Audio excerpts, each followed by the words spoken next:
Another 20-point lead in the third quarter for Boston, like in game one. Here they come again. Here they come again. The Knicks on a 17-2 run. It's a one-possession game. We're very comfortable. We got Captain Clutch. A chance for the lead here for the first time tonight. And the lead is one for the Knicks. Tatum maneuvering. Oh, the ball knocked away. Another great defensive play for the Knicks. They've got it. They've won it. New York has gone up 2 games to none. So the impossible happens on back-to-back nights. In game one, or back-to-back games, I should say, Celtics had a 98% chance to win game one. They had a 99% chance to win game two. According to our analytics, there was a percentage chance of 0.015 that the Knicks would win both of these games. And no one is enjoying it more than Stephen A. Smith.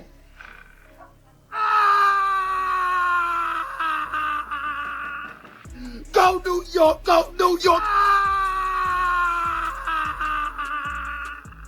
Go New York, go New York. Go New York, go New York. Hey, check on Stephen A. this morning. Okay, so it's typically understated Stephen A. Smith in his reaction there. And so we've been on this game so much of the Big Perk, you all right? Nah, man, look. Stephen A. know he need to stop. What? He was the same one. He just said the Celtics was going to win at 5. He was nervous. He was nervous, more nervous than a criminal in church. And now all of a sudden he's sitting up here talking about no, go New York, go New York, go. I seen you checking Perk. I seen that segment. Yeah. You're right. Look, You're right. The bottom line of it is this. So we've come all this time into the show today, and we've talked a great deal about the Celtics and how they have fallen apart in these 2 games. And the reality is that is the storyline here, because you cannot come from 20 points behind without help. You can't do that all by yourself. You need the team in front of you to let you back in the game, and the Celtics have done that both times.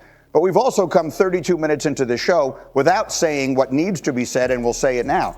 The Knicks are a much better team than people were giving them credit for being before this series began. The tone of the conversation leading into this series was like the Celtics were a 1 seed and the Knicks were a 16. The difference in the NCAA tournament is those teams genuinely don't belong on the same floor as the team they're playing with. Every once in a while, something ridiculous happens and they win, but it should never happen. This was not the case. The Knicks were a team that won 50 games this regular season. They're a good NBA team. They're playing a better team. The Celtics are the better team, and they still may win the series. But the Knicks have taken both of these 2 games, and I think, Monica, I get a sense that you have felt all along, and I'll give you the chance to start it, that not enough credit has been given to them in the conversation. I do feel that way, Greeny, and particularly when you look at what's happening in clutch time, right? Jalen Brunson alone has 14 clutch points. The Celtics as a team have 12. And so there is a comfort. Yesterday going into the game, I really wondered about what clutch looked like. Now, the Celtics have played 36 clutch games. They are 24-11 in that time frame. The Knicks actually during the season played 31, but as we saw earlier today, have had 6 in the postseason. It's hard to explain, but coming into the postseason, the Knicks had more room to grow. During the regular season, they only had, I believe it was 6 games that they had their entire roster available top to bottom in terms of having, go down the line, Bridges, Robinson, Brunson, right? So you really didn't have a chance to see the promise at all, except in that last game versus Boston that went into overtime. And so for me, they've just grown and gotten better. And like Josh Hart said, they got the most clutch player in the game and the other team doesn't. That's real. Yeah, but they also, you have to credit the coaching staff, starting with Tom Thibodeau, has been preparing this team for this moment from day one. All he's talked about is game to game to game and getting incrementally better throughout a season. While the Knicks were going through their early growing pains, adding new players, changing up the whole roster. There were times it looked great. There were times you really worried about where it was headed. And he kept saying steady as she goes. And that locker room never changed either. The other thing I will add too, and I know sometimes he gets, people hear it as coach speak, but it's true. And it's been true in the postseason. The game dictates and tells you what you need to do. They are defending the Celtics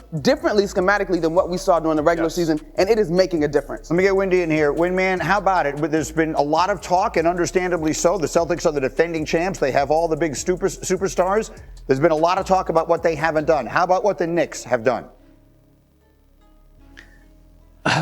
So it's a 16-point game early in the fourth quarter. Tom Thibodeau makes a decision to take Jalen Brunson and Karl Towns out, their two best offensive players, and they're running offense through Mikal Bridges, who at that point is 0 of 9. This is why the Celtics are having difficult time getting their hands around this. That's what they want. They can defend Bridges. They want Bridges taking those shots, and then he makes 4 or 5 in a row. That is what is so unusual about this. They feel like they've done a decent job on Brunson. Brunson hasn't had multiple 40-point games. If the Knicks shot 65% on threes or Brunson had an all-time classic game and you lose, okay. What they can't understand is how the Knicks are even getting it to crunch time. And that's what I was taken aback by. I'm looking at the clock. There's 5 minutes left. All of a sudden, the Knicks tick the lead down to 5. And I'm like, these son of a guns have done it again. They've gotten it to crunch time. I don't know how they did it. So I'm just having difficulty explaining this. And I think the Celtics are too. But I would have thought it wouldn't have lasted this long. 5 straight 3-point road wins or less. I've never seen anything like it. Go ahead, Perk. Oh, I'll tell you how it's happening. Come on, Perk. Number one, Greeny, I don't know the people around who had the tone that said, like, this was going to be a night and day type series. I had this series going 7 before it started. Okay, that's number one. You did. Number two, Winddy, Tom Thibodeau, my Mbutu brother, who I won the championship, is coaching his ass off right now. That's how they win it. The coaching and the trust. When Jalen Brunson and Karl Anthony Towns go to the bench, I see the pace pick up. I'm watching Mikal Bridges and Deuce McBride. They getting out in the open floor. They getting wide open threes before the Celtics are able to get their defense set. I'm watching Tom Thibodeau say, okay, Joe Mazzulla, you want to go to a Hacker Mitchell? I'm still going to leave him out there on the floor with Karl Anthony Towns. And I'm gonna outcoach you because I'm gonna allow you to keep hacking Mitchell until we get into the bonus early in the fourth quarter, and then I'm gonna sub him out. He's outcoaching him right now. And then here's another thing: a 20-point lead is not safe in today's game. I wish people quit it's not. It's nothing in today's game in 2025. It is all the credit to the Knicks. And one guy I got to give a lot of props to, Josh Hart, the Swiss Army knife. He will cut you everywhere but loose. Does every single thing that doesn't show up in the stat sheet. The cutting off the basketball, the offensive rebounds. And can we show some love to the big cat? Where we at, 21-17? Only 1 3-point shot attempt last night. A monster in the paint. The Knicks are doing what they're supposed to do. They're getting dirty and getting it in the trenches while the Celtics are looking soft and looking cute. That's it. That's what it is. Perk, listen, Josh Hart last night goes 3 of 6 from the 3-point line. Derek White, 3-point shooter, shot 265 threes this year for the Celtics, 3 of 11. And so to Windy's point in terms of why you're confused, I get it. Because the Knicks are doing everything that you would scout and want them to do, except it's backfiring on the Celtics. But that is one of the things, Greeny, that you just can't quantify statistically, the way that this group is playing together and the confidence they have. There is another thing that is going on here that I think is, it comes through the television. And so Monica and Winddy, you guys being in the building, I'm sure you feel it. When there were reasons why Phil Jackson, when he was coaching the Bulls, used to always say he greatly preferred playing on the road. And I think you're feeling it, the energy in the building. When the game started yesterday, every 3 the Celtics missed, you could hear the crowd groaning. And then in the fourth quarter, you could feel through the again, I'm sitting in my house.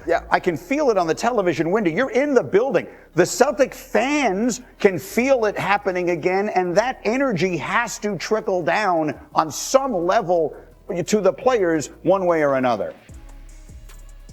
When it got to be a 20-point lead, all of these fans are aware that all of these top seeds are blowing 20-point leads.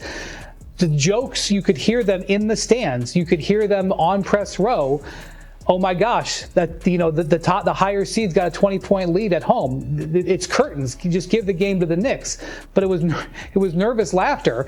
And again, as they were getting walked down, I felt the Celtics got tighter. Typically, the home team thrives having a lead. Typically, the team that falls way down on the road sort of fades. Nothing conventionally is happening in this series.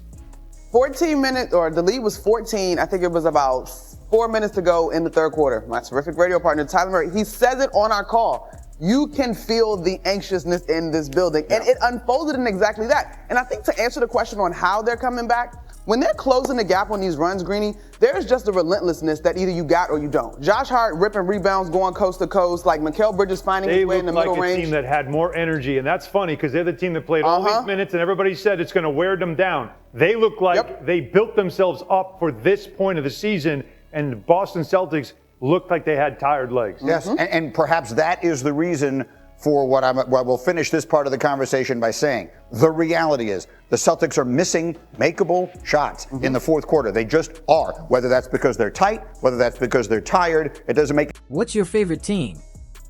Comment below, and if you liked the video, please leave a like. This really helps the channel grow and brings you even more content. Oh, and if you're not subscribed yet, what are you waiting for?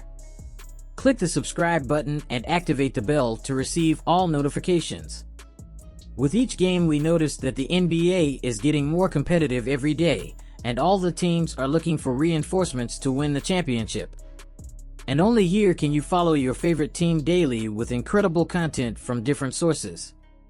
Here on the channel, there are new videos every day with analysis, curiosities, and the best moments in basketball. That's it for today, folks. Thanks for following along. The NBA doesn't stop, and neither do we. Until the next video. NBA, the passion that connects us.